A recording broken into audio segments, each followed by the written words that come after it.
Have you ever gotten a call from your own number? Most people just dismiss it as a glitch, a telemarketer's trick. But what if it's not?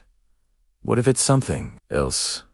This story is about a night that started with a simple, impossible phone call and unraveled into a nightmare I can't escape. It's a story I have to tell, because I think it might be happening again. It was a Tuesday, ridiculously normal. I was making dinner, chopping vegetables, with some mindless reality show buzzing in the background. My phone lit up on the counter. I glanced at it, and my heart did a weird little flip. The caller ID showed my own name, my own number. I laughed it off.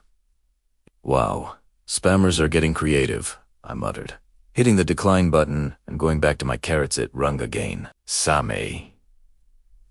Numbi, annoyed. I silenced it. Then a text message notification pinged. I swiped it open. It was from my number. Just 3 words. Don't ignore me. Okay, that was creepy. My hand hovered over the phone. Was this a prank? One of my friends messing with me. I texted back. Very funny. Who is this? The reply was instant. You know who it is.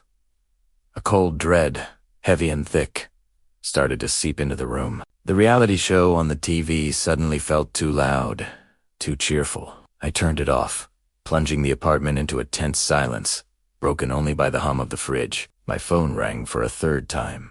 My own face smiled back at me from the contact picture. My hand was shaking as I finally answered. I didn't say anything, just held the phone to my ear. My breath caught in my throat. For a few seconds, there was only static. A sound like a distant, empty ocean.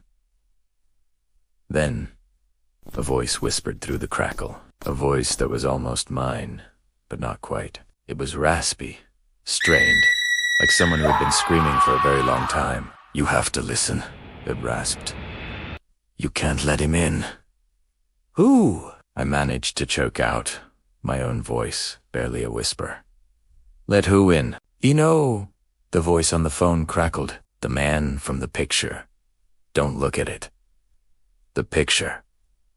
What picture? My mind raced. Family photos, vacation snaps. I felt a frantic urge to scroll through my gallery, but the warning echoed in my mind. Don't look at it. The line went dead. I stood there, phone clutched in my hand. The silence of my apartment suddenly feeling watchful. It felt like I wasn't alone anymore. I tried calling my number back. It went straight to a generic voicemail message. My own pre-recorded voice sounding cheerful and alien. Hey, you've reached me. Leave a message. It was jarring. I spent the next hour jumping at every creak of the building, every distant siren. I locked the front door, checked it 3 times, and wedged a chair under the handle, my heart pounding a frantic rhythm against my ribs. I tried to rationalize it. A sophisticated hack, a twisted prank. But the fear felt too real, too primal. The voice, it had sounded so desperate. As the sun went down, casting long, menacing shadows across my living room, my anxiety ratcheted up. I kept my phone in my hand, my thumb hovering over the emergency call button. Then, another text. From my number, this time, it was just an image file. My blood ran cold. Don't look at it, the voice had warned. My curiosity was a physical ache, a screaming need to know, but the terror was stronger. I stared at the message preview, a gray box holding an unknown horror. I couldn't do it. I couldn't open it. The evening dragged on. Every shadow seemed to move. Every floorboard groan was a footstep. I sat on my couch, wrapped in a blanket, phone held like a talisman. Around midnight, when the city outside had finally quieted down, there was a soft knock at my door. It wasn't a loud, demanding knock. It was gently, almost polite. 3 soft taps. Knock, knock, knock.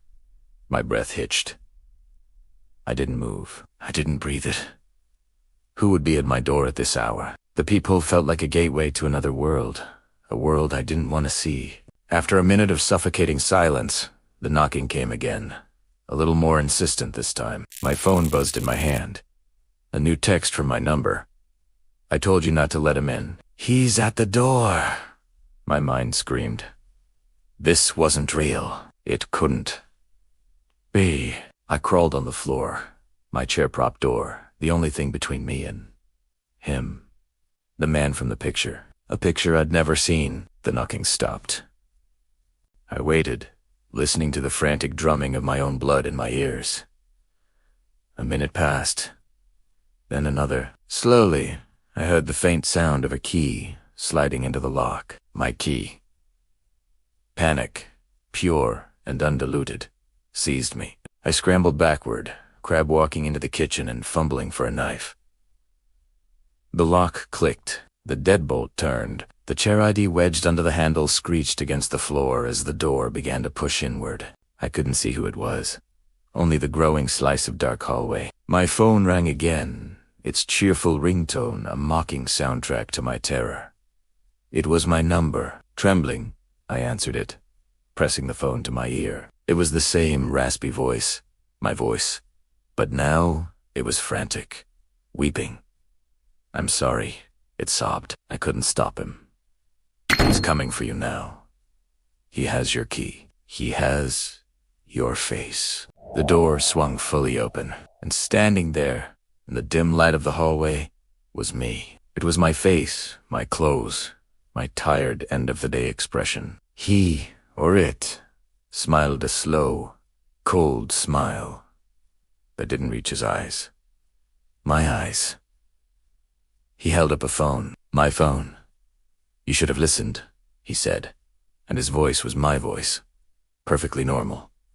Chillingly calm. That's the last thing I remember clearly. There was a blur of motion, a scream that I think was mine, and then darkness. I woke up here. I don't know where here is. It's a room. It's my room, but it's wrong. The colors are faded. There's a constant low static in the air, and I have a phone. I found it under the pillow. There's only one contact in it. Mine. Sometimes it rings, and I answer. I try to warn myself. I try to tell the me on the other end, the me who's still living in that bright, normal world, what's coming. I tell her not to look at the picture. I tell her not to open the door, but she never listens. She never, ever listens. And every night, I hear the key in the lock. Every night, I watch him walk in, and I wonder, which one of us is calling you now? Thanks so much for listening to my story. It's a lot. I know. If this kind of thing intrigues you, if you like stories that get under your skin, please hit that subscribe button and ring the bell. I have more stories I need to tell, and maybe, just maybe, one of them will help me figure out what happened. See you in the next one. Stay safe, and check your caller ID.